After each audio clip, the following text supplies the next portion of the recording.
गुन्हेगारी प्रवृत्तीचा माणसाचे गुन्हे क्लिअर झाले म्हणून तो गुन्हेगारा नाही असा त्याचा अर्थ होत नाही। त्याची सगळी पार्श्वभूमी बघितली पाहिजे आणि याच्यात गृहमंत्र्यांनी अशा पद्धतीचा परवाना देणं म्हणजे गुन्हेगारांना प्रोत्साहन देणं, या शस्त्र परवान्याचा चुकीचा वापर होऊ शकतो आताच्या झालेल्या घटनेवर लक्षात येतं। आणि रामदासभाई जर म्हटले असेल कोणत्या वरिष्ठ तर त्या वरिष्ठ नेत्यानं त्याच्यात दोषी ठरावं, त्याच्यावर कारवाई करावी।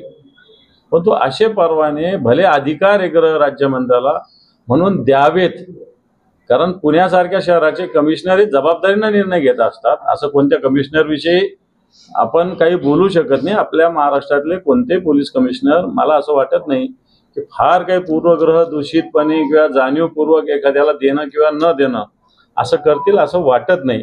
आणि म्हणून गृह राज्यमंत्र्यांनी हा निर्णय घ्यायला नाही पाहिजे होता, चुकीचा निर्णय। आणि जर रामदासभाई कदम असं म्हणत असतील तर हा कोण वरिष्ठ नेता आहे याचंही नाव समोर आलं पाहिजे। नाव सांगितलं